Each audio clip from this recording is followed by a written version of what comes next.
কি ওয়ার্ড দিয়ে কী তৈরি করে সকল বিষয় দেখলাম। আজকে আমরা শুধুমাত্র হোম মেনুটা দেখব। হোম মেনুর আগে আমি ফাইল মেনুটা একটু দেখাবো, ফাইলের কাজ কি, ঠিক আছে? আচ্ছা, ফাইলের ফাঁকটা আমি পরে ধরতেছি। হোম মেনু, তাহলে আমরা হোম মেনুর কাজ সম্পর্কে, যদি অনেকজনের আছে যে ডিভাইসে হোম মেনুটা এখানে আসে না, এই যে হোমে ক্লিক করলে তারপরে আসে নাকি, এর আগে কিন্তু আসে না। এখানে যদিও অটোমেটিকলি আসে, কিন্তু আপনাদের এখানে নাই।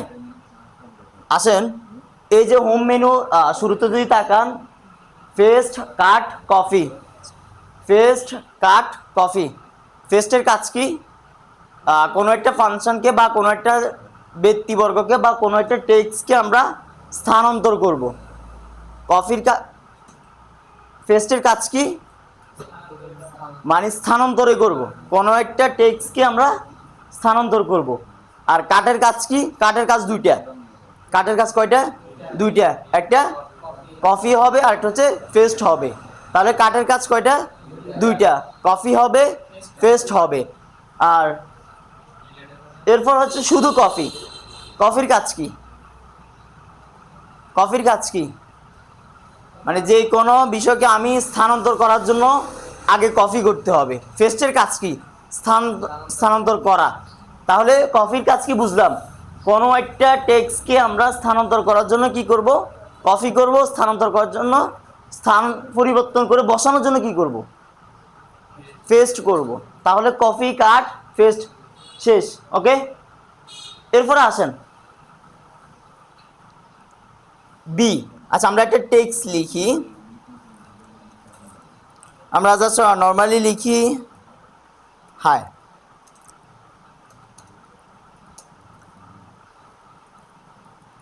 মেহেদি এতটুক। আচ্ছা, বাংলাদেশ দিতাম। আচ্ছা, ফাজিল ফুদ্দি। আচ্ছা, টেক্সটগুলো আমি কিন্তু ফর্মালি লিখতেছি না, এটার কাজ আসতেছে যেহেতু। ওকে, আসেন তাহলে আমরা বোল্ড দুইটাভাবে করি। বোল্ড কয়ভাবে করি? দুইভাবে। বোল্ড করার জন্য আমরা আগে কি করব? এখন আমি এই মুহূর্তে এই লেখাটাকে সিলেক্ট করব। ওকে, ধন্যবাদ। আমরা বোল্ড করার জন্য আগে কি করব? জায়গাটাকে সিলেক্ট করব। যাকে সিলেক্ট করব তাকেই তো বোল্ড করব নাকি? তাহলে আমরা সিলেক্ট করি, এদিকে তাকাই।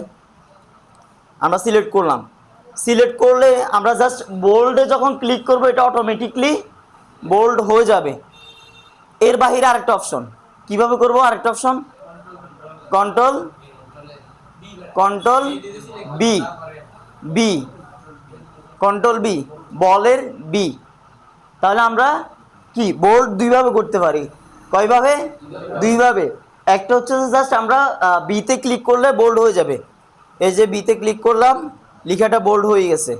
আমরা আবার বিতে যদি এটাকে আগের জায়গায় রূপান্তর করার জন্য শর্টকাটও ইউজ করতে পারি। কন্ট্রোল জেড শর্টকাট, আগের জায়গায় রূপান্তর করার জন্য কন্ট্রোল জেড। কিন্তু আমরা যদি চাই যে আমি শর্টকাট আমার মুখস্থ নাই, তাহলে আমি কি করব? জাস্ট বিতে আবার ক্লিক করব, এটা আনবোল্ড হয়ে গেছে। আবার আবার বোল্ড করবো, যেহেতু আমার সিলেক্ট করা আছে। তাহলে আমরা শর্টকাট জানি। শর্টকাট কি? Control B. তাহলে কন্ট্রোল বি দিলাম, বোল্ড হয়েছে। ওকে, এরপর আসেন আবার আগের জায়গায় স্থানান্তর করে দিই, কন্ট্রোল জেড। তাহলে বোল্ডের জায়গাটা বুঝলাম। ওকে, ইতালিকের কাজ কি? শব্দকে বাঁকা করা। আমরা নর্মালি শব্দগুলো লিখি সোজা, ইতালিকের কাজ হচ্ছে একটু বাঁকা হবে। ইতালিকের কাজ কি? বাঁকা হওয়া, মানে সে শব্দটা একটু বাঁকা হবে। জাস্ট আমরা ইতালিকে ক্লিক করি, দেখবেন যে একটু বাঁকা হয়ে গেছে। তাহলে ইতালিক নিয়ে আর আলোচনার দরকার নেই। ইতালিকটা আবার আগের জায়গায় স্থানান্তর করার জন্য কি করব? আইতে আবার ক্লিক করলে এটা ইতালিকটা নন ইতালিক হয়ে যাবে। আবার এটা শর্টকাট আছে। ইতালিকের শর্টকাট কি কেউ বলতে পারবেন? Control plus I. ধন্যবাদ ভাইজন, একটু তালি দিই, করতালি হোক। ওকে, তাহলে কন্ট্রোল প্লাস আই। আবার প্লাস কিন্তু কাজের ক্ষেত্রে আসে না, এটা হচ্ছে মানে যোগ করার জন্য প্লাসটা কথার প্রসঙ্গে আসে। ওকে, গেল। ইতালিকের জায়গাটা আমরা বুঝলাম, শর্টকাটও বুঝলাম, ম্যানুয়ালি বুঝলাম। আন্ডারলাইন, আন্ডারলাইনের কাজ কি? নিচে একটা দাগ দেয়া।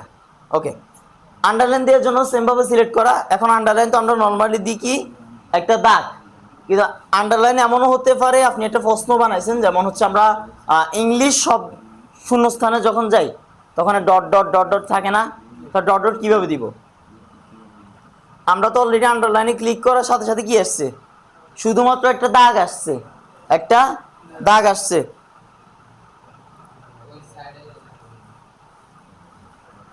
হ্যাঁ, সাইটে আমরা যখন ড্রপ ডাউনে ক্লিক করব, এটাকে আপনি ড্রপ ডাউনও বলতে পারেন অথবা অ্যারো বাটনও বলতে পারেন, যে যেটাতে কমফোর্ট ফিল করেন। তাহলে আমরা এটাকে কি ড্রপ ডাউনও বলতে পারি অথবা অ্যারো বাটনও বলতে পারি। এইখানে ক্লিক করার পরে দেখেন এই যে আমরা একটু আগে বলছিলাম ডট ডট, এটা আপনি অথবা যে সমুদ্রের ঢেউ মতো এটা যদি দিতে চান এটাও দিতে পারেন, যার যেটা প্রয়োজন। ওকে, এর বাহিরে যদি মোর আন্ডারলাইনে ক্লিক করেন, এখান থেকে আরও এক্সট্রা আছে, দরকার নেই, এনাফ। পুরো যতটুকু দিছে ড্রপ ডাউন থেকে এগুলাই এনাফ, এই সিম্বলগুলো তো হয়ে যায়। এরপরে স্টেপে আসেন। এরপরে এখানে লিখা আছে, নর্মালি আমরা দেখতেছি কি খালি চোখে কি দেখা যায়, এ বি সি। ডিসপ্লেতে তাকান, আচ্ছা এতে ক্লিক করা আছে। ওকে, আমরা দেখতেছি কি এ বি সি। তো এটার মেইনলি কাজ কি থাকে? নর্মালি আমাদের কাজের ক্ষেত্রে এটা কিন্তু ব্যবহার হয় না, হয় না। কোন জায়গায় ব্যবহার হয়? দেখবেন আমরা যখন পরীক্ষা দিই, লিখা ভুল হলে কি করি এটারে, মানে এটাকে কি একদম কালো করে ফেলি না, জাস্ট একটা দাগ দিই, তার মানে কি বুঝাই এটা আমি লিখে ফেলছি কিন্তু এটা আমার ভুল না, এটা আমার প্রয়োজন না, মানে এটা আমার প্রয়োজনীয় তথ্য না, এটা আপনি স্কিপ করতে পারেন, এরকমই তো বুঝাই। মানে এটাকে আমি কাট দিয়ে দিছি, মানে কি এটা স্কিপ করবে, যিনি কাটবে লেখাটাকে উনি স্কিপ করবে, এটা ভুলে লিখে ফেলছে। ওকে, এখন এরকমও হতে পারে আমরা যখন আমাদের বিভিন্ন টেক্সট লিখবো, খুব বেশি প্রয়োজন হয় না, এগুলো হচ্ছে যে পত্রিকার ক্ষেত্রে, অর্থাৎ এমন একটা শব্দ ব্যবহার আসবে আপনার কাজের ক্ষেত্রে, যে শব্দটা যেমন হচ্ছে ফাজিলপুর, এটা আমার কাজের ক্ষেত্রে আসতেছে, কিন্তু দেখা যায় যে আমি এটা বসাইছি কিন্তু এটা আবার কেউ ইউজের ক্ষেত্রে এটা কাজে লাগাবে না, তখন আমি শুধুমাত্র ফাজিলপুরকে কি এটাকে একটা দাগ দেওয়ার যদি প্রয়োজন হয় তাহলে এই জায়গাটা আমি করতে পারি, এটাকে জাস্ট ক্লিক করলাম, হয়ে গেল। তাহলে যখন hi I am Mehedi, I am from ফাজিলপুরটা সে দরকার নাই, না ফুটলেও পারে, সে জাস্ট এটা। তাহলে আমরা যে কোনো বিষয় যখন এটাকে আমরা অপ্রয়োজনীয় মনে করি তখন এই জিনিসটা করতে পারি, গেল। তাহলে আমরা এই জিনিসটার কাজও বুঝলাম। ওকে, এরপর আসেন সাবস্ক্রাইব নিয়ে কাকে প্রশ্ন করছিলাম, সাবস্ক্রাইবের কাজ কি? সাবস্ক্রাইবের কাজ যদি বলতে চাই, দেখেন লিখে আছে type very small letters just avoid the line of text. মানে আপনি যখন আপনার একটা টেক্সটের মধ্যে, যেমন আমরা একটা সংকেত লিখতে পারি, ফানি সংকেত কি বোঝায়, টু এস টু ও, ফানির সংকেত বোঝানোর জন্য এখন আমরা কি করতে পারি, টু এটা কি একসাথে হয়, আমরা জাস্ট লিখি এস টু ও দিলাম, আচ্ছা ওটাকে একটু বড় হাতে দিই। এখন এই যে সংকেতটা আমরা দিলাম, এটা কাজের ক্ষেত্রে বিশেষে কিন্তু যখন দিব, এটা কি আমাদের পুরো থিম আসছে, এস টু এটা পুরো থিম কি আসছে, আসে নাই। কেন আসে নাই? কারণ টু এটা নিচে দিতে হবে। এখন নিচে কিভাবে দিব কেউ বলতে পারবেন? এই জায়গাটা একটু নামটা মনে রাখি, সাবস্ক্রাইবের দুইটা কাজ যদিও আলাদা আলাদা ম্যানুয়ালি আছে, তাহলে প্রথম সাবস্ক্রাইবের কাজ হচ্ছে এখানে বোঝাই যায় নিচে বসবে, আর দ্বিতীয় সাবস্ক্রাইবের কাজ হচ্ছে উপরে বসবে, আমার জায়গাটা কি উপরে বসবে। তাহলে আমরা যেহেতু চাচ্ছি, আগে কি করব, সিলেক্ট করলাম। এখন আমার সংকেত অনুযায়ী যেহেতু নিচে বসে নাকি, তাহলে আমরা কোন জায়গায় দিব, নিচে দিচ্ছি। ওকে, হয়েছে? তাহলে এখন একটা মোটামুটি ফানির সংকেত ক্লিয়ার। এটা আমরা যখন এটাকে আবার আন্ডু করে দিই, আগের জায়গায় আন্ডু করি কন্ট্রোল জেড দিয়ে, এখন কি ফানির সংকেত হয়েছে কিনা, না। তাহলে আমাদের সাবস্ক্রাইবেরও কাজ কিন্তু মাঝে মধ্যে দরকার হবে। সাবস্ক্রাইব নিয়ে তো ক্লিয়ার। ওকে, এরপর আসেন, এই যে টেক্সট ইফেক্ট।